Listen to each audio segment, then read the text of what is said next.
YouTube family, what's going on? So today's topic will be a little different. These are my personal views. So I want to throw this disclaimer out there. These are my personal beliefs and my personal views based on my beliefs. And the topic today, I'm sure you already know about the thumbnail and the title of the video.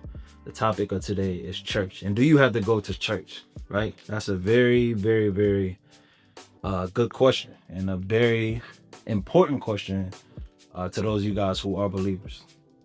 So I had a conversation recently about this, and the person doesn't physically go to church, but they believe that, um, you know, having a belief in God is good enough, and it is good, right? I don't want to discredit anybody who doesn't go to church because, it's all about your beliefs, right? I'm only speaking on my personal beliefs.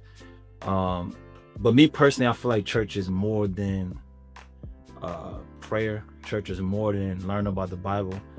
Church is more than those things, right? So even if we do pray on our own, or even if we do read the Bible from time to time on our own, to me personally, that's not enough. Like me personally, I've learned as much as I have, and I'm able to, do certain things that I have due to the community that I've built within the church, right? So church is not always just about what are you gonna learn from the Bible. Like me personally, I may meet somebody in church that I'm able to pour into, or I might meet somebody that's able to pour into me, or I might meet somebody that's simply a good connection to have when it comes to positivity, right? Or a good connection to have when it comes to business, or the list goes on and on. Like, for example, I'm a part of a church out here called Blueprint, and we have men's meetups, right? So within those meetups, we all talk about things that we all tend to go through as men, right? That's more so our safe space. As a man, it's kind of hard to be vulnerable because a lot of times being vulnerable is looked at as being weak. Uh, but in these environments, I'm able to be myself. I'm able to be transparent and show up who I am under the shell, under, internal, right?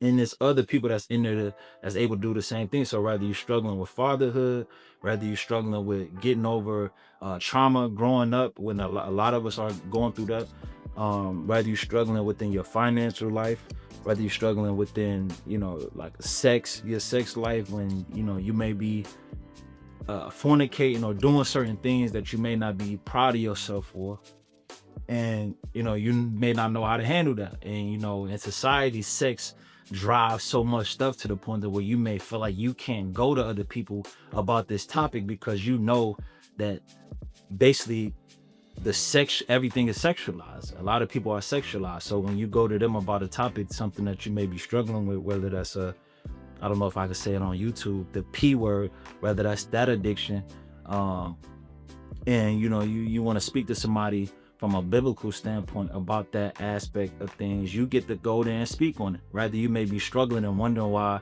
negative things are happening in your life. You may be able to go there and speak about these things and get a biblical perspective on it, right? Like, for example, I went to church yesterday, and the series is love songs, right? So this is more so a series on relationships. Whether you're single, married, in a relationship, and looking to get married, every step in life, I'm able to learn on a relationship side and how to connect that back to a biblical relationship, how to conduct your relationship in God's way, right? So these are all things that I may not be able to pick up on the outside world, just going through life. Or if I have problems storing my money well, the Bible speaks on that as well. So I now learn how to store my money, or save my money, or spend my money, or invest my money, or share my money from a biblical standpoint, something that I may not necessarily learn on the outside world. So these are all things that I personally learned within the church. And me surrounding myself by like-minded individuals, I'm able to learn certain ways on how to, conduct myself in certain environments, or, just how to represent Christ overall. Just certain things that I may not learn on the outside because it may not be looked at as cool by those who are living in the world, right? So it's always good to have that community within your church. So That's one thing. That's one reason why I go to church. You shouldn't go to church only to get your word in the church, because you're not going to get enough word. It's not enough to hold you and get you through life just one day of the week going to church. That's not enough. So you have to take into your own hands to open up the Bible or read some kind of verse on your phone, whatever it is, to kind of pour into yourself. Me personally, I watch sermons all throughout the week. I learn about the word all throughout the week. So now when it's Sunday, I'm not feeling like I'm completely drained because I had to go from last Sunday before I got another word. So it's always important on what you do outside the church as well, because you're not going to get enough inside the church.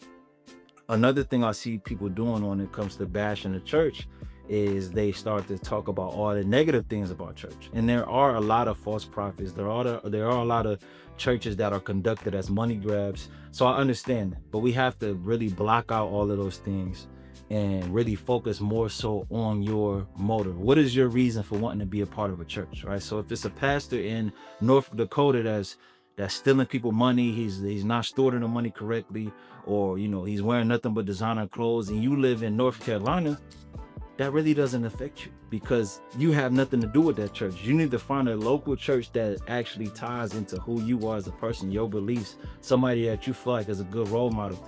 And another thing I see people doing is holding pastors to a godly level. And I know that sounds crazy, because they should be held to a certain level, being that they're led by God. But we also have to remember that they're human, so they might make a mistake. I see a lot of pastors fall into temptation sometimes, right? That doesn't discredit them as a person overall. You might have been getting fed by that pastor for years and years and years, right? You can't take away all of the times that you're being fed because they slipped up. We all make mistakes. The Bible also speaks on the fact that we all are going to sin at some point. No matter how perfect you want to appear, a lot of times these pastors are held to such a high standard to where any mistake that they make, a lot of people just write them off. And to me, that's not fair to the pastor, because at the end of the day, they just human.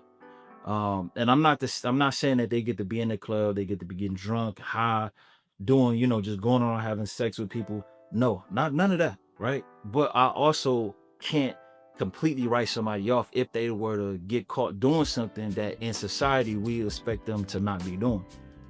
Especially if I feel like I've been getting fed from them for years on out, right? And that's how a lot of people lead to getting church hurt, because they have such a high expectation for somebody. As soon as they slip up and really show you that they are human as well, they written off, because a lot of people view a pastor as the closest thing to Jesus, or closest thing to God. And really, they just another human that really just educated themselves on the word, and they're able to interpret the Bible and translate that over to you. They're able to speak to you and give you more wisdom from a godly perspective. So when they do something in their personal life, you can't write them off in the church life, right? So I don't want you guys to be inheriting church hurt from somebody else. You might have a parent that don't believe in going to church because they were church hurt at some point in time. They can potentially dump that off on you. You got to have your own experience, because that experience that they had may not ever happen to you, right? So now you just chalked off another level of life because of somebody else's experiences. You just inherited their trauma, their church hurt, and I don't believe that that's fair to you. So this just gonna be a quick video of me answering the question on should you go to church. I personally believe that you should, because it's more than just the word that I get. It's a lot of other things that I get out of just being in church. For example, I went to a men's meeting maybe 3 weeks ago through my church, and one of the things that one of the speakers said was the 72-hour rule, right? A lot of people, if you just give work 72 hours a week, you're gonna make it, right? You may not be a multi-millionaire, you may not be super rich, but actually investing that amount of time per week is gonna compound. I personally never heard that interpretation of building a life for yourself, building a business, building a workout routine, but whatever it is, if you're dedicating 72 hours a week to that craft, you're gonna make a lot of progress. So me personally, I was able to pick that up. That's not an in particular verse from the Bible. That's something that I can implement into my life to better myself, right? So now imagine if I go to this men's meeting and pick that up, and go to another one next week and pick something else up, and you look up a year down the line, you didn't pick so much stuff up just from being connected to a church. So I don't want you to write off the concept of church because you feel like, oh, I read my Bible at home. That's good, but there's other things that come with a church, and being a part of a church and being a part of a good community that you're going to gain access to. So again, my personal opinion, I do believe that you should be going to church. I don't want to make this video too long, but that is my opinion on anybody who are asking themselves, should I be going to church, or is praying at home and reading the Bible every now and then at home, reading the verse of the day on the Bible app at home, is that good enough? My personal opinion is no. I do believe that you should find a church home that resonates with your spirit, because I don't want you to go to somebody else's church and feel like just because it resonates with their spirit, it should resonate with yours, because you may have a completely different encounter. So find a church that actually resonates with your spirit, tap in, connect with that church, and be invested in that church, not just mentally, but physically invested in that church. Not just financially, I'm sorry, but physically, actually mentally as well. You need to be tapped in and connected to a church. To me, that's very important to life. I may go one Sunday and I start to feel incomplete because I feel like a part of my life is missing, because I have such a great community within my church. And I feel like when I'm detached from that, it's something within myself that's missing, because that feeds me, right? And I do what I do outside of the church as well. Going to church, like I said before, is not enough. So make sure, even if you're going to church on Sundays, if they have something on Wednesdays like a B group, or Thursdays like a B group, some kind of relationship class or whatever it is that you can get invested into, make sure you tap into that as well. I know on Wednesday nights at some point they had a relationship series at a Lakewood church, and we were going to that, because these little deposits that you make into who you are as a person start to add up, right? If you feel like you're not a good father, but they have a how to be a better father in God's eyes church series on a Wednesday night, you should be going to them, because these are ways that you can detach from all of the bad or all of the trauma that you experience with your parents or your dad, right? I'm just speaking from a man's perspective. All of the traits that you may have picked up from your dad, these are ways to kind of detach from those things that you may not realize is actually a part of who you are today. So if you like videos like this, man, let me know in the comments. If you disagree with what I said, let me know in the comments. I want to have discussions. Me personally, I like to not really debate, but have discussions, have conversations. If I can point to you, I would love to do so. If you can point to me, I'm always open to allowing people to point to me as well. So if you like these videos, hit the thumbs up. If you don't, hit the thumbs down. If you want to look forward, or if you want to get notified when more videos are uploaded, make sure you hit the bell button. And if you just want to support your boy, man, hit the subscribe button. You know, I do this because I like pouring into people. So I hope I'm able to pour into you. I hope this is something that really resonated with your spirit. If so, man, hit the subscribe button. Looking forward to seeing you guys in the next video. Let's go.